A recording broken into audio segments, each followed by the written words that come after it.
College കാലഘട്ടത്തിൽ വിവിധ കലകളിൽ മികവ് പുലർത്തുന്നവർക്ക് ഒരു സർക്കാർ ജോലി ലഭിച്ചാൽ എന്ത് സംഭവിക്കും? സർക്കാർ സർവീസിലിരിക്കെ തങ്ങളുടെ കലയുമായി ഇക്കൂട്ടർക്ക് മുന്നോട്ട് പോകാനാകുമോ? സർക്കാർ അതിന് അനുവദിക്കുമോ? സർക്കാരിന്റെ പ്രത്യേക അനുമതിയോടെ കലാ സാംസ്കാരിക പരിപാടികളിൽ മിമിക്രി അവതരിപ്പിക്കുന്ന ഒരു സർക്കാർ ജീവനക്കാരനെ നമുക്ക് പരിചയപ്പെടാം.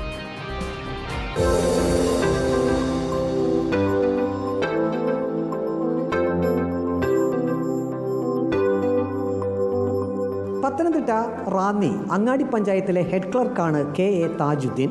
കഴിഞ്ഞ 4 വർഷമായി ഇവിടെ ഹെഡ് ക്ലർക്കായി ജോലി ചെയ്യുന്നു. ഒന്നാം തരം മിമിക്രി കലാകാരനാണ് താജുദ്ദീൻ. 15-ാം വയസ്സിലാണ് മിമിക്രി ആരംഭിച്ചത്. സർക്കാർ സർവീസിൽ പ്രവേശിക്കുന്നതിന് മുമ്പ് കേരളത്തിലെ പ്രമുഖമായ ട്രൂപ്പുകളിലെല്ലാം താജുദ്ദീൻ മിമിക്രി അവതരിപ്പിച്ചിരുന്നു. സർക്കാർ ജോലി ലഭിച്ചപ്പോൾ താജുദ്ദീൻ മിമിക്രി നിർത്തും എന്നാണ് സുഹൃത്തുക്കൾ കരുതിയത്. എന്നാൽ സർക്കാരിൻ്റെ പ്രത്യേക അനുമതിയോടെ താജുദ്ദീൻ വിവിധ കലാസാംസ്കാരിക പരിപാടികളിൽ മിമിക്രി അവതരിപ്പിക്കുന്നു. ഇപ്പോൾ പഞ്ചായത്ത് ഡിപ്പാർട്ട്മെൻ്റ് ആകുമ്പോൾ LSTD സെക്രട്ടേറിയറ്റിൽ നിന്നുള്ള അനുമതി മേടിക്കണം. ഔദ്യോഗിക കൃത്യനിർവഹങ്ങൾക്ക് തടസ്സം വരാതെയും പ്രതിഫലം കൈപ്പറ്റാതെയും കലാ സാംസ്കാരിക പരിപാടിയിൽ പങ്കെടുക്കുന്നതിന് സർക്കാർ അനുമതി നൽകിയിട്ടുണ്ട്. ഞാൻ 2007 പഞ്ചായത്ത് ഡിപ്പാർട്ട്മെൻറ്റിൽ LD ക്ലർക്കായി ജോലിയിൽ പ്രവേശിച്ചത്. അയിരൂർ ഗ്രാമപഞ്ചായത്തിൽ അന്ന് മുതൽ എനിക്ക് അനുമതിയുണ്ട്. അപ്പോൾ എൻ്റെ മാനസിക സംഘർഷങ്ങൾ ഒഴിവാക്കാൻ വേണ്ടിയിട്ടാണ് ജോലി കഴിഞ്ഞുള്ള സമയങ്ങളിൽ ഞാനിങ്ങനെയുള്ള പ്രോഗ്രാമുകൾക്ക് ഞാൻ പോകുന്നത്. താജ് പത്തനംതിട്ട എന്നാണ് കലാമേഖലയിൽ ഈ കലാകാരൻ അറിയപ്പെടുന്നത്.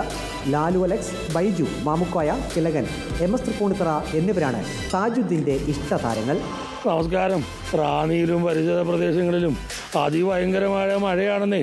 എല്ലാവരും മഴയെ പേടിക്കുക, സൂക്ഷിച്ചിരിക്കുക. എന്നാൽ പിന്നെ ഞാനങ്ങോട്ട് പോവുകയാണെന്നേ. പ്രിയപ്പെട്ട എല്ലാവർക്കും എന്നും നന്മകൾ ഉണ്ടാകട്ടെ എന്ന് മാത്രം ഞാൻ പ്രാർത്ഥിക്കുകയാണ്. മഴ കുറയാനും മറ്റുള്ള ഒരു പ്രശ്നങ്ങളും ഉണ്ടാകാതിരിക്കാൻ നമുക്കെല്ലാവർക്കും പ്രാർത്ഥിക്കാം. നന്ദി, നമസ്കാരം.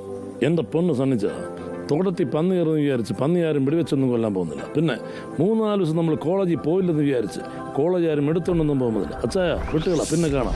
ഭിന്നശേഷിക്കാരനായ മകനുള്ളതിനാൽ ഭിന്നശേഷി കുട്ടികൾക്കായും വിവിധ ഇടങ്ങളിൽ താജുദ്ദീൻ മിമിക്രി പരിപാടി അവതരിപ്പിക്കാറുണ്ട്. കൊച്ചുകള പറ്റൂല നമ്മളൊരു പാട്ട് പാടി നിങ്ങളെല്ലാവരും കൈയടിക്കുമോ? ഇന്ന് അവിടിച്ചോളി. തെക്കേലെ കാതറുക്കാടപ്പിലായി ഓൻ്റെ വിവാത്തുപോലെ കൊണ്ട് തലക്കടിച്ച് ആയിഷ യു വെരി ബ്യൂട്ടിഫുൾ.